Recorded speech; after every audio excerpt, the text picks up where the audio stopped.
Hola, ¿qué tal? Bienvenidos a un nuevo programa de Semana a Semana, el último programa del ciclo 2015 de Semana a Semana, del ciclo número 24, ininterrumpido en la frecuencia local del programa Semana a Semana en Villa María y la región. Estamos en pleno ya funcionamiento, el nuevo gobierno del presidente Macri, y todos los días hay anuncios de medidas nuevas. Nosotros vamos a enfocar este programa en un tema que particularmente es importante, es relevante y que tiene que ver con las retenciones agropecuarias, fundamentalmente las retenciones vinculadas al sector primario, más allá que también se han anunciado la eliminación de retenciones al sector industrial. Porque más allá del tema económico ha sido uno de los grandes temas, por lo menos de los últimos años de la gestión de Cristina Kirchner, ¿no? Ha sido económico y político, porque es el que llevó fundamentalmente a la llamada pelea con el campo en el 2008 y que mantuvo en enemistad a la presidenta saliente hasta el fin de su mandato con el sector agropecuario. Ahora, el nuevo presidente, Mauricio Macri, cumple con su promesa de campaña y anuncia la eliminación de las retenciones agropecuarias y también industriales. Vamos a hablar de este tema, los efectos que tiene la región, cómo lo están observando los analistas desde vinculados al sector y los economistas al tema. Después del auspicio estamos en la mesa con Alejandro Pereira, un economista de nuestra universidad, y con José Yacheta de Todo Agro. Ya estamos con ellos. Responsabilidad, compromiso y dedicación en la producción y comercialización de especialidades medicinales de uso humano, con más de 50 años de trayectoria en el mercado. Laboratorios Lavimar, Avenida Larrabure 2460, Villa María. ¿Qué tal, José, Alejandro? ¿Cómo les va? Un gusto, placer. Bueno, José, vos estás vinculado directamente al sector agropecuario, con Todo Agro, estás al lado de los productores todos los días. Me imagino que ha sido una buena noticia para los productores concretar el anuncio de campaña de Macri, ¿no? Efectivamente, siempre hablamos de generalidades y es claro que el sector agropecuario, sus actores principales, los productores esencialmente, pero también, digamos, la gente de la cadena de valor, que está vinculada a los insumos, a los servicios, ha sido muy bienvenida. La noticia de la baja de las retenciones a las principales commodities agrícolas en la República Argentina, un retoque en la soja. Esto, por supuesto, significa que los productores van a poder apropiarse de parte de lo que tiene la renta de esa cadena de valor. Eso es de esperar siempre que se desparrame un poco, pero si bien son, en el caso de Córdoba, 15 a 20 mil productores, seguramente eso va a derramar en inversiones en distintas zonas o puntos productivos. Hoy la voz hablaba de 6.400 millones. Es lo que hablaba el ministro Busso, 6.500 millones de pesos que significaría anualizados para el sector, para que esté en manos, digamos, de los productores agropecuarios. Habrá que ver, esto sí es importante, dos cosas. Primero digo, por el lado de lo claro esto, los productores están muy contentos con esta medida, pero hay que ver dos cosas. Una es el tema de la falta de inversión que hubo en la recuperación de nutrientes en el suelo. Ahí hay un desbalance muy grande, se está reponiendo el 60% de lo que se saca aproximadamente, o más, o incluso menos. ¿Es una cuestión de costos? Obviamente, no se cerraba el número, se fertilizaba menos. Es decir, y estamos hablando de fertilizar no para producir más, sino ya para que la tierra no pierda ese bien, digamos, que recibieron de los padres que tienen que legar a sus hijos. Ese es uno de los puntos vitales. El otro es ver cómo funciona con el tema de los arrendamientos. Sabemos perfectamente que gran parte de la agricultura en Córdoba, en Santa Fe, en la República Argentina se desarrolla en campos alquilados y hay que ver quién se apropia de esa renta también, o cómo se reparte, porque seguramente el dueño de la tierra va a decir, muchachos, cuando tengamos que renovar yo tengo que aplicar un par de puntos porque ustedes tienen ya ahora sí, digamos, un negocio que funciona. Sí, además han sido renovados este año y el anterior, teniendo en cuenta los anteriores costos, ¿no? Exactamente. Así que yo creo que ahí hay algo que está por verse, es una incógnita. Ahora bien, y pensando desde Villa María, es importante también ver cómo funcionan las retenciones para el sector lechero, y acá funcionan en contra. Ya lo vamos a meter en ese tema. A un sector que ya venía debilitado, pero lo vamos a dejar para. Alejandro, la gente, los que no están en el tema, los que no son técnicos, dicen y escuchan por los medios de comunicación, bueno, el tema de levantar las retenciones de los alimentos va a provocar un aumento de precios. Algunos dicen no eran necesarias las retenciones, había que bajar otros impuestos. ¿Cómo lo analizás vos desde el punto de vista del análisis económico? ¿Era necesario sacar las retenciones que se habían puesto hace poco más de 10 años? Sí, yo en cierta forma lo que tenemos acá es básicamente un plan de estabilización producto de que el Banco Central se ha quedado sin dólares y por lo tanto, generalmente, históricamente, cuando el Banco Central se queda sin dólares, los gobiernos recurren casi en forma sistemática al sector que genera los dólares, que es el sector primario. En ese contexto, siempre que la Argentina necesitó dólares por problema de reserva, se levantaron restricciones sobre el sector exportador que genera los dólares, que es el sector primario, lo forma a los fines de generar esos dólares. Las retenciones van a generar un efecto en los precios seguro, esto está de más decirlo, y genera una transferencia de recursos de los sectores asalariados a los sectores exportadores. Ahora, el caso de no levantar retenciones no era mejor, porque en caso de no levantar retenciones lo que pasaba es que nos quedamos sin dólares en el Banco Central y la carencia de dólares del Banco Central lo que hace es evitar que el gobierno tenga instrumentos para controlar el tipo de cambio, de manera que liberalizar o levantar un cepo o liberalizar un tipo de cambio sin dólares significa no tener la posibilidad de anclar el tipo de cambio y por lo tanto hacer que la transferencia de recursos pueda ser muchísimo mayor todavía. Además con el cepo no se podía seguir más, digamos, ya es inviable. Exactamente, porque no tenías recursos. En realidad el problema argentino hay que circunscribirlo en una esfera más grande. El problema nuestro es un problema de tipo estructural que se llama restricción externa.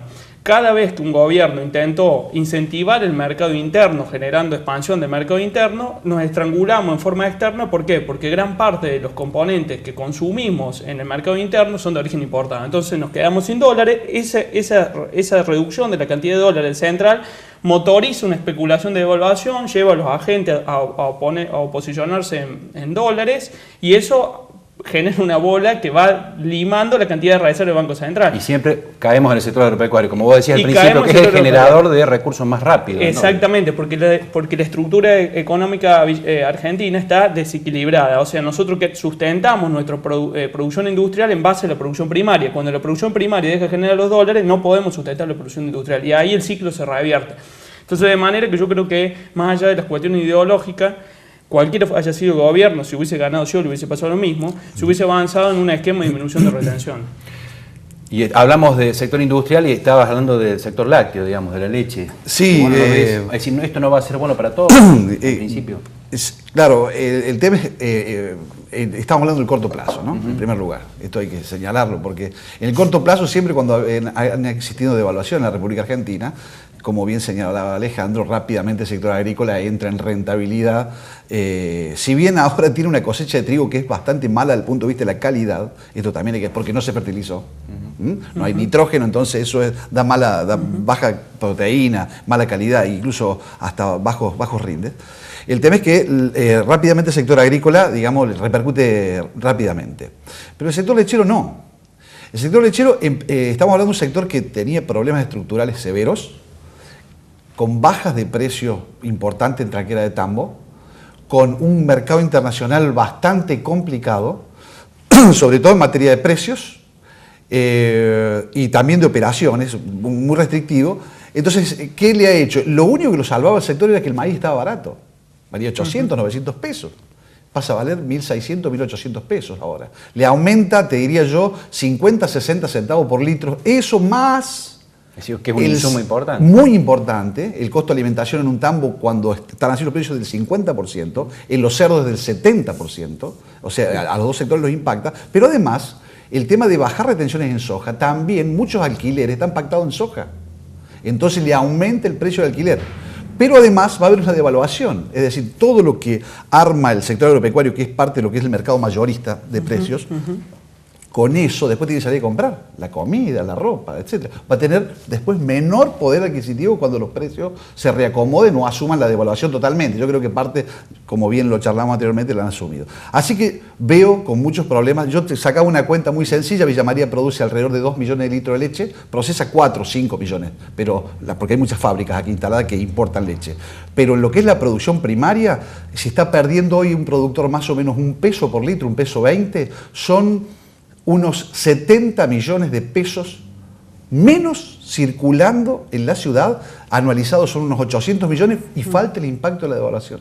Es decir, vos tocaste es grave. Un tema que en realidad lo que le pasa al productor lechero, le pasa al resto de los argentinos que no estamos vinculados con el sector exportador, porque en definitiva, yo creo que esto también te lo pregunto, Alejandro, los que facturamos en pesos vamos a ver disminuido nuestros ingresos, que esto es un poco también el planteo que hace gran parte de la población. Sí, beneficiamos a un sector, la razón es necesitamos recursos, pero está claro que así como va a tener que acomodarse el sector lácteo, vamos a tener que acomodarnos a los comerciantes, los trabajadores, los profesionales. Sí, es evidente que va a haber una transferencia de recursos de los sectores salariados a los sectores exportadores, o sea, ese es el efecto de la evaluación.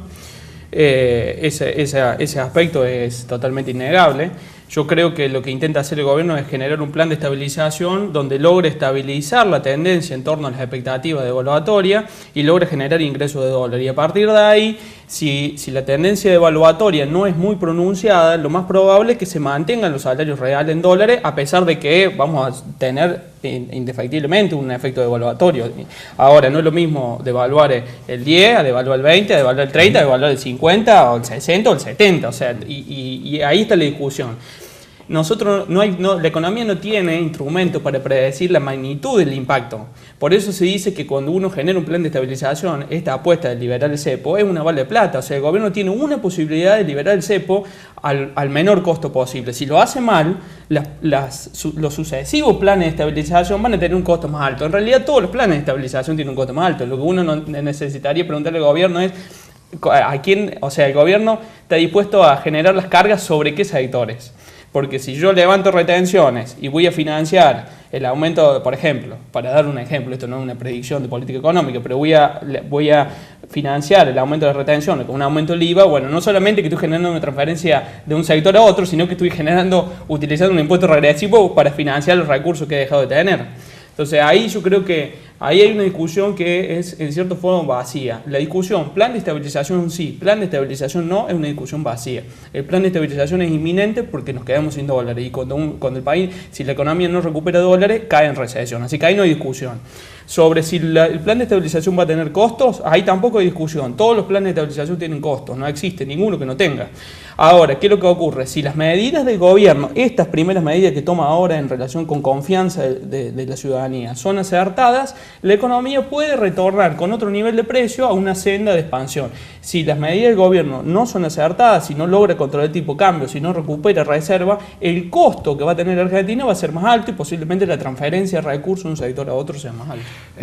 Volviendo al tema un poco de la micro y volviendo puntualmente al análisis de las retenciones en el sector agropecuario, la recuperación de rentabilidad de los productores depende de dos variables: la baja de las retenciones y el valor que va a tener el dólar, indudablemente. Porque están esperando la devaluación para ver si venden o no. Vamos a hablar de ese tema después del corte y nos vamos con una breve introducción y un comentario que hace Juan Manuel Garzón, un economista del IERAL, en relación a este tema. Nos vamos con él, su opinión, y después del corte la opinión de los invitados sobre esta cuestión. Bueno, la verdad que buenas, porque era un cambio reclamado desde hace varios años, desde todos los analistas económicos y bueno, y obviamente el propio sector. Mejoran las condiciones en materia de rentabilidad de todos los productos a los cuales se le ha reducido la carga tributaria. En el caso de Córdoba es una de las provincias más beneficiadas porque tiene una estructura agroindustrial muy fuerte. Creo que en cuestiones puntuales mejora mucho la situación, por ejemplo, de algunos cultivos, caso del maíz y el trigo, que era necesario porque habíamos visto en estos últimos años una gran concentración del área implantada con soja, lo cual era todo un riesgo desde el punto de vista ambiental y también comercial. Así que por un lado, un flujo de ingresos que antes se iba a la nación que vuelve. Nosotros estamos estimando en unos 6.400 millones de pesos. Y por el otro, una mejora de condiciones de producción que debería traducirse en proyectos de inversión nuevos en muchos de estos sectores, ¿no?, de cara al futuro.